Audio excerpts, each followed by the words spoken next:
Really depressed and lonely on bad ADHD days. Hello, fellow ADHD brains. From as far as I can remember, I've always been really dependent and focused on love relationships and physical intimacy. Only after learning more about ADHD, I understood that those dopamine kicks caused by love and intimacy make me crave it so bad. Over the years, I managed to focus on myself being happy and finding my passion in art. On good days, I'm perfectly fine on my own and happy.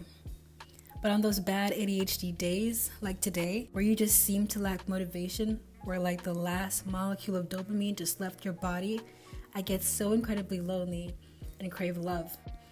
I always notice that I only crave it as it would instantly release me from this bad state of mind. I'm like an addicted craving his substance. Those days just end with lying around depressed, swiping on Tinder and hating myself. I can't go on like this, but I also can't seem to change this behavior. I'm not even sure if it's just a natural part of me not wanting to be alone, or if it is indeed a problem that could be fixed. Just wanted to talk about this, as someone here might feel the same, or has some tips.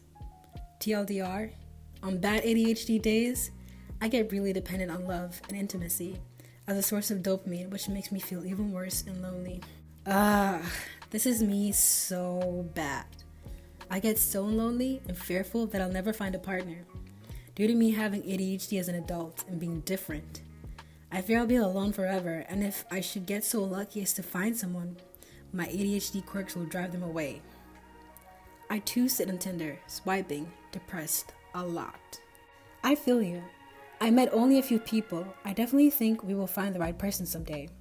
We just need to find a way to feel more happy and fulfilled and happy on our own till this happens. I kind of wish there was a dating app for ADHD people. I had a long relationship that definitely wasn't compatible with my ADHD at all, and I felt like most of the people I got along with well enough to develop a crush always seemed to have ADHD symptoms to some degree. Anyway, hugs fellow ADHD brain, we will get there someday. I looked for dating advice for adults with ADHD or ADD. I also thought how nice a dating app would be for us. But anyway, yes, I'm working on being hopeful. I've had a partner with ADHD. It was terrible. We both sucked at the same things. We couldn't help each other because we had the same flaws. I don't recommend it. I did worse. I married a woman with ADD who was also bipolar. Worst thing that's ever happened to me. I feel like we'll all forget to use it. LOL, I feel you, but not the way I hyper-focus on stuff I enjoy. I have ADHD, depression, and anxiety. You know how it goes. Vent. I'm just so sick of never being able to sleep or wake up on time when I do. I'm sick of hearing people telling me to try harder and to just set an alarm when I go to therapy every week, take meds, have 12 alarms, and try to just focus and stay on track. I just want to sleep. I just want intrusive thoughts to go away.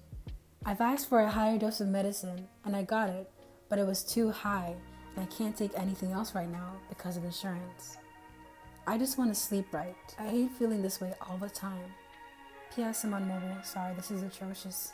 ADHD or depression and failing grades. I'm a junior in high school, and even with Adderall, it's hard to get motivated to study, do homework, or even pay attention in class. I feel better on ADHD medication, but I still can't find the motivation or energy after a lot of family issues recently to focus on the things I should be.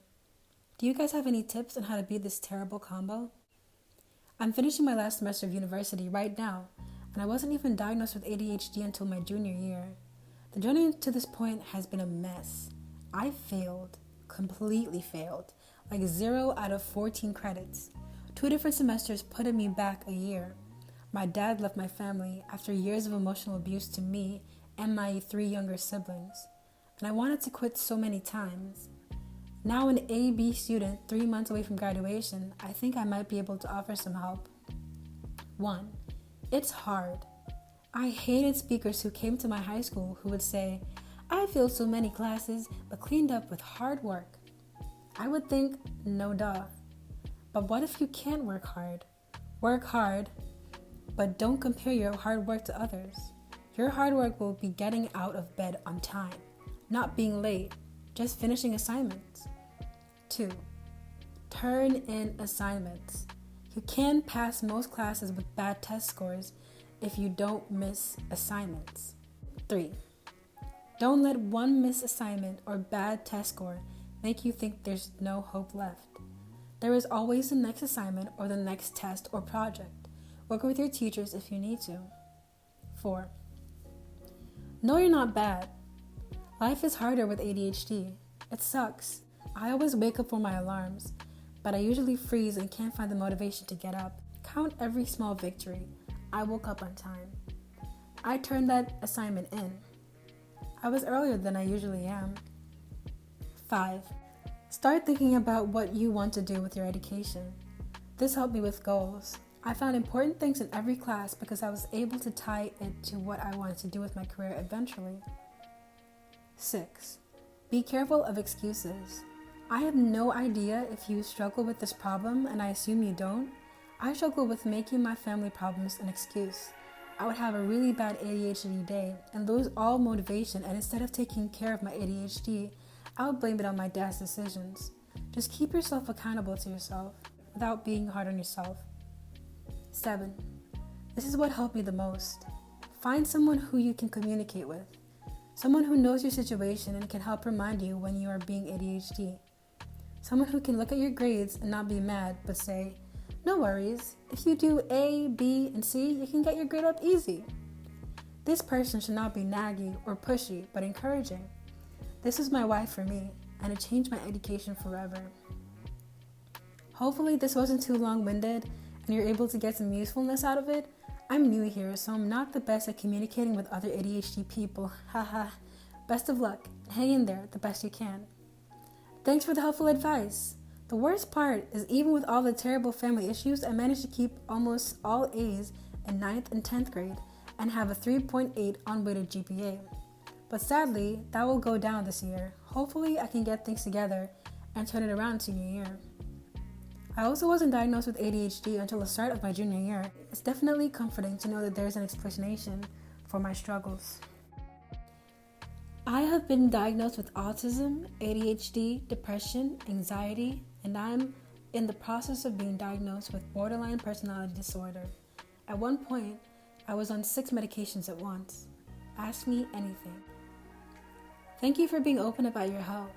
It's a wonderful step to demystifying mental health. I'm also in almost all of your categories and on 5 meds currently.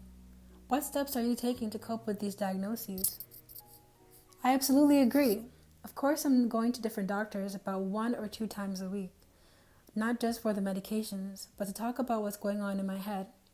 About 2 to 3 times a month, I go with my mother to what is called the family team, where there are 2 therapists who are only there to talk through what's going on with us in our lives, especially since I have no other adults around, so they can also help her help me, if that makes sense. I can absolutely recommend going to therapy with your parents or whoever is closer to you, because it helps a lot with sorting your thoughts out. I'm also working on being nicer to myself, because with a lot of the diagnoses, they come with not only suicidal thoughts, but thoughts where I feel as if I can't do anything right and I'm not good enough. A lot of that comes from the fact that I'm not going to school currently. I'm 19 and I really want to. I'm about to be 2 grades behind other people my age who graduated yesterday, and it feels really bad. But at the same time, I try to do small things, like watch a movie I like, or take a bath, or get the snacks I like. And it sounds like small things, and they are, but at the same time, it helps me in the long run to be a bit nicer to myself, especially since my medications aren't working exactly how they should be at the moment. We're moving in about 3 weeks, which is also a step to cope with the diagnoses, as the apartment we're in has a lot of bad memories and I need to change. I think change, while extremely difficult for me and a lot of people, is a good thing. I also really want to start working out more because I've gained weight in the past year as my depression has been really bad. I also want to go vegan because a few years ago I was plant-based and I've never felt better, but at the moment I'm struggling with all of that. I'm sure there are more things I'm doing to handle all of this, but that's what I can think of right now. Wow, your self-care is amazing. I'm totally stealing some of it. I'm not great at that. In my 40s, high-stress job, married 20 years, and a teenager who has high-functioning autism. I take on way too much for my family and neglect myself a lot. Thank you so much for the reminder that it's critical. I see 2 doctors, psychiatrist and counselor, and they are excellent. I'm diagnosed with bipolar, massive anxiety, clinical depression, OCD, ADD, and I'm sure I'm on the autism spectrum. Was hospitalized years ago to stabilize my meds after ideation and a plan. I haven't done the family therapy thing yet, but I really need to, and I'm so glad it helps you. My mom is a narcissist and badly emotionally and psychologically abused me growing up, and still does. Incredibly happy that you have such a great support system in your family. My sister, who is my other half, suggested family counseling, which we're getting ready for. I'm not confident that it will help with my mother's behavior towards me, but I'm willing to do whatever to help my sister who feels stuck in the middle. It's hard to feel like you're missing out on what your peers are doing, speaking from experience. But this is your life and your road, and it sounds like you and your village are doing all the right things to keep you safe and well. One of my favorite things I've heard is, be the person that you thought you needed when you were young.